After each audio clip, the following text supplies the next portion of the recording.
Impressionists and modern art auctions. Scarce supply, fussy demand. It would be hard to get last year's auctions of Impressionist and modern art at Sotheby and Christie in New York, and so it proved. Last May Pablo Picasso nude green leaves and bust, 1932, from the estate of California's Brody family, has earned a record-breaking 106.5 million at Christie's, making it the world's most expensive work at auction. This time around, neither Sotheby nor Christie's had a masterpiece on offer. The two-day sales turned out to be fairly anemic, earning just under 399 million total. Supplies of great work are scarce in these days, and the market is fussy. The lack of consignments by the executors of estates forced the auction houses to rely on voluntary consignments, which are difficult to secure in an uncertain market. In general, the pieces that came up for sale were of uneven quality, and many had ambitious estimates. Work that ordinarily would have merited a day's sale seemed to fade out the more prestigious evening events. A few weeks of pictures had been on the market for some time already, including reportedly a Claude Monet painting called Marble Irises, estimated at 15 million at Christie's, but which didn't sell. Over a quarter of the pieces of Sotheby's 59-lot auction couldn't find buyers. The week started last Tuesday night with Sotheby's inauspiciously thin evening sale, earning 170 million. This was the smallest take the house has made for a sale in this category since the dark days of 2009, when the financial crisis more or less froze the auction business altogether. The house took a risk in estimating some of the pieces aggressively, and generally got away with it. But the high estimates discouraged active bidding in the room, decreasing the drama of the sale. Picasso was the default star of this round of sales, with 14 pieces by him on offer between the two houses. On the cover of Sotheby's catalogue was Famous Lisant, a colorful 1934 depiction of the artist's young lover, Mary Therese's Walter, and her sisters languidly reading. It is a decent painting from a desirable period, but which seemed poised to benefit from the buzz surrounding previous sales of Picassos from this period, and also from a blockbuster exhibition of work from Mary Therese's years, now on at the Gagosian Gallery in New York. But this painting lacked the wall power of either the Brody work or of La Lecture, a 1932 painting of Walter that earned 40.5 million at Sotheby's London in February. Several dealers suggested that the 35 million estimate placed on Famous Lisant was aggressive. One held that 10 to 15 million might have been more appropriate. Nevertheless, the picture sold for 21.4 million to an anonymous Asian buyer bidding in room on behalf of a client.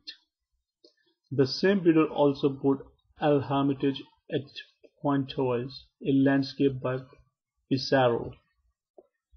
A brief but frenzied bidding war greeted Les Cartiers, a large painting of two languorous women in various states of undress by Paul Delvaux, a Belgian surrealist. In a sale that favored surrealist works, This 1946 painting had everything going for it. It is big and in great condition, with a good provenance and sexy subject matter.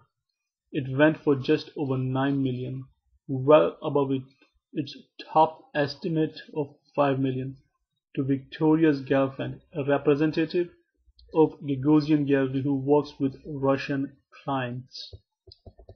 Generating excitement before the sale was a small wooden sculpture from Paul Gauguin's The Hittian period. As few Gauguin sculptures exist, Sotheby's acknowledged that placing an estimate on the piece, which also had a good provenance, was something of a guessing game. The estimate, 10 to 15 million, was justified in part by the strength of the sculpture market recently, said Simon Shaw of Sotheby's. A few weeks before the auction, the house was able to secure an irrevocable bid on the sculpture, guaranteeing that it would sell. As it happened, the auction brought in only one other bid, taken over the telephone. The piece sold for 11.4 million. A lower estimate might have created more drama.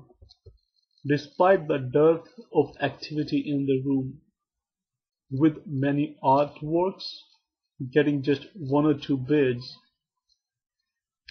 art professionals were upbeat. It did well, even though there were no masterpieces, said Frank Girard, a private dealer at the sale. It showed the strength of the market. He pointed to the impressive geographical distribution of buyers, eager to buy and looking for good things. The only problem is the lack of supply. No one is selling their artwork now unless they need the cash, Mr. Girard explains. Christie's evening sale the following night confirmed the theory that when the market is dull or down, it's good to go second. Though the house took in 156 million, less than Sotheby's and below its own pre-sale estimates, it had clearly worked with consignors to lower a reserve on a number of pieces, which led to livelier bidding. An active sales room promotes market confidence.